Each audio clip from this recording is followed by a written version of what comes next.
Hello everyone and welcome back to Animation Pilgrimage, the show where Tennille and I take a look at every single theatrically released animated film in chronological order. I'm Whitney. I'm Tennille. And today we are taking a look at a catch-up film from 1979. We watched Black Star and Golden Bat from South Korea. Yes. It certainly was a South Korean film. Yup. Thank you, Michael Ray, for finding this for us.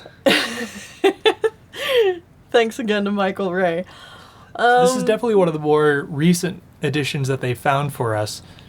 Because I think it was during the last review of 1980 or 81, whatever the last year we just did was. 82. 82? Well, we just did 82. We're doing the catch-up now, and then we're going to move on to 83. Right. It was the last episode of the 82 where I was like, we missed a Batman ripoff. And they're like, you called. You called? Here you go.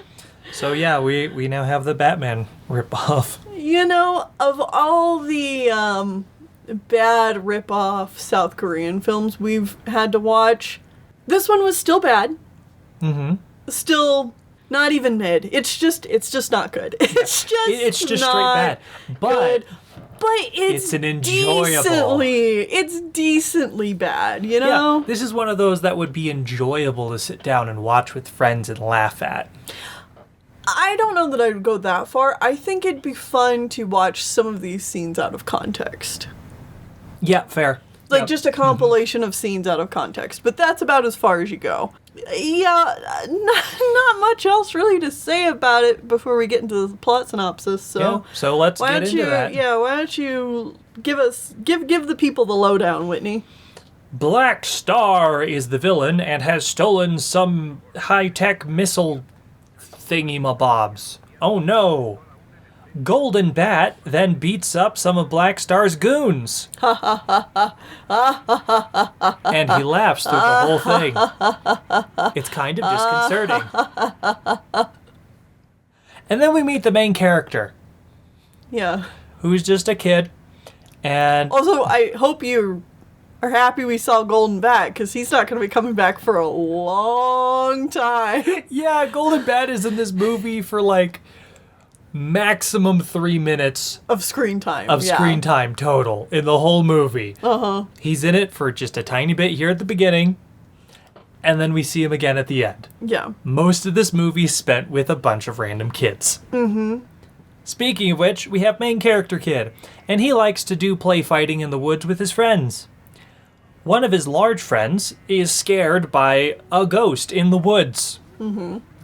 Then they go and visit their sick friend in the hospital. There's large friend, sick friend, and girlfriend. Yep. And dog friend. And dog friend. Yes, there is dog friend. They cheer up sick friend by doing pantomime of animals. Leads to this really funny shot. You have to show this shot. Oh, I'm sure I will. Oh, it's the best scene in the movie. Uh-huh. Because at that point, I'm just sitting there, I'm like, what is happening? Why is this happening? I'm having a hard time really following these plot beats. And so, like, Whitney and I had to kind of, like, walk ourselves through what has happened so far. Yeah, and then once we said it out loud, we're like, okay, that makes sense. But, like, just watching the film, I'm kind of like, what is going on? There's, like, no transition in this movie. Transition scenes don't exist. No, not in the slightest. Speaking of which, the kids are now in the woods looking for that ghost. Yeah. They just stop cheering up their friend and go back to the woods. Uh-huh.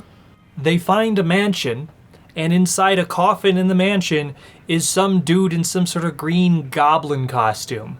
Not the Green Goblin, but some sort of goblin man that is green. Yeah, he may also be like a vampire.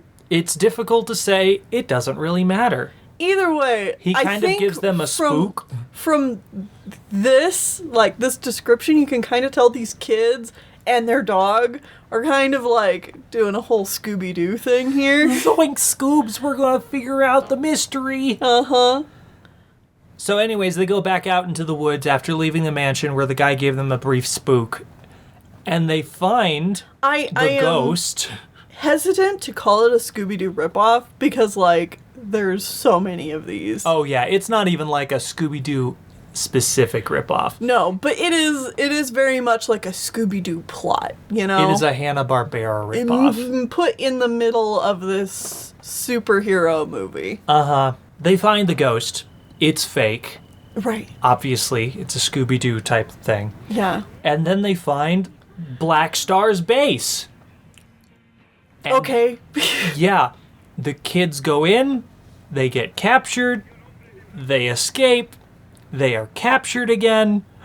During this time, time passes, and the sick kid finds out that they've been captured, so he's like, I have to do something, and he crawls out the window. Uh-huh. Anyways, the kids are captured as they are trying to escape in the woods. And Golden Bat shows up. Nope, it's not Golden Bat. It's just the sick kid pretending to be Golden Bat. I thought it was going to be a really sick twist that he was the Golden Bat, and that's why he's sick, is because he's getting beat up by villains and stuff. But no, he's just pretending to be Golden Bat. The real Golden Bat comes in and saves them. Yeah, the real Golden Bat then shows up. Moments later, shows up, beats up the bad guys, saves the kids.